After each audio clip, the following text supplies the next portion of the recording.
Good morning, everybody. Sweet Pea and I are just sitting here on my couch, and I'm so irked. I keep, of course, you keep your badge, your ID, your money, in your wallet, right? Well, I also keep my house keys attached to my wallet, and it's pouring down rain. And I walked out my door, and as soon as I shut the door behind me, I realized my wallet was in the house. So there's a way for me to break in. I'm talented. But I had to wait because there was somebody parked in a car in my neighbor's driveway waiting for, somebody to pick somebody up, whatever. And I couldn't break in. I don't want anybody to see me. Not that if they called the cops, I'd be okay, but I'm worried about, if they got the right idea, right? So the window that I'm talking about, when I open it all the way up, it's about 15 inches. And then I gotta climb up on almost the top. It's next to the last one, whatever. The very top one? It's the one right below that. I have to climb up that and hike myself up over the ledge. And then I'm short. I can barely, I have to kind of sideways. I don't know how to explain it, but it's really hard for me to even get my tippy toe on the top of my toilet. So anyhow, I did get in my house, got my wallet. Now I gotta wait a couple more minutes to go to the bus stop. But man, it's not Monday. It's not supposed to feel like Monday. So I thought what I would do is I have a question for you. Let me know if you think it's a robbery or not. When I was working at the biker bar, I didn't have a steady shift yet. I was their relief. And because I only worked part-time anyhow to start out with, because I managed the restaurant.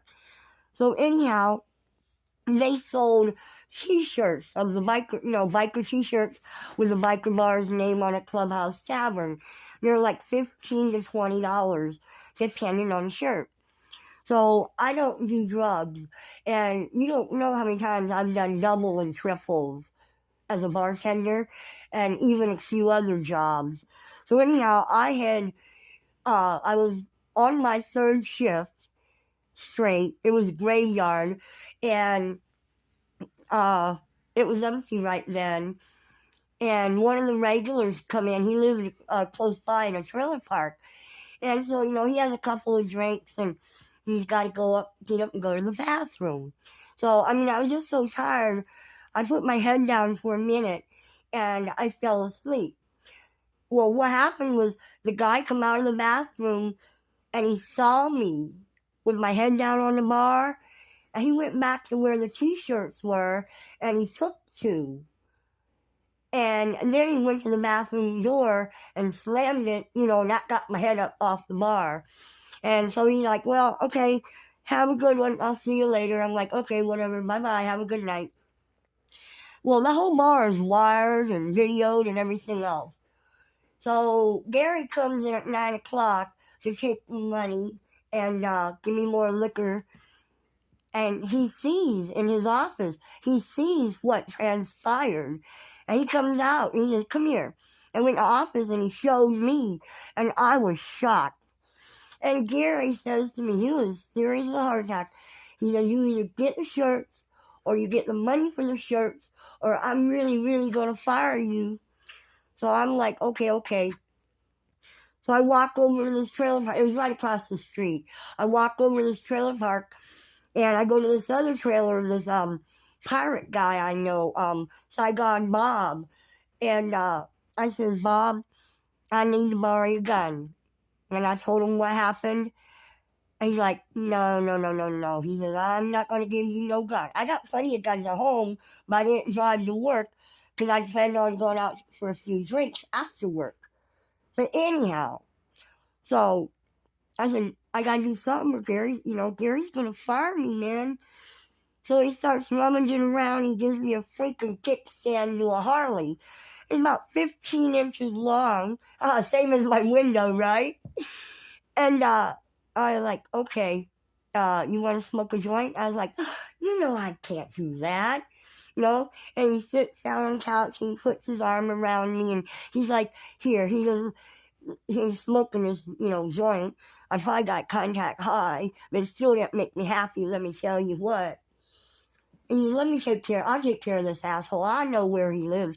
I said, no, I messed up. I gotta do it myself. Okay, see you later. So I stick this Harley Davidson kickstand down my pants. And that's hard to do because it was so long. I walk over to the dude's house, trailer. I knock on the door. And he opens it. He's all happy to see me. Oh, come on in. Have a seat. Want a drink? I pulled my kickstand out of my pants. I said, look here. This is not a social visit. I saw what you did. You stole from Gary, and he's going to fire me. Give me the shirts or give me the money, or I'm going to beat you up. And he said, well, I already got rid of one, and I don't care. Give me the money for it and give me the other shirt. So he goes back in his bedroom, and he brings back one shirt, and he gives me $45. And I was like, no, the shirt was, which one was it? Whatever one it was, I only wanted the exact amount. But he gave me one shirt and $45, and then I started to walk out the door, and he goes, hang on a second. And he goes in his kitchen, he comes back, and he hands me a can of Diet Coke, a Hershey candy bar, and a big joint. So I didn't thank him. I'm not a rude guy. I didn't say thank you. So I walked back over to the bar, and Gary's sitting at the end of the bar, and I put down one shirt and $45, and I gave him the pop and the joint, and I kept the candy bar. And he looked at me and he says, what the hell? What did you do? I said, well, you were going to fire me, and I started crying. You were going to fire me. I had to do something. He said, my God, Chris, I wasn't going to do that. He says, I just want to scare you a little bit. So anyhow, for quite a while after that, I had a new nickname. They called me the Collector. So that's my story. Do you think it was robbery? And if it was, the statute of limitations has passed. Okay, bye guys. Be nice, be safe, be well, be kind, all that good stuff. Bye-bye.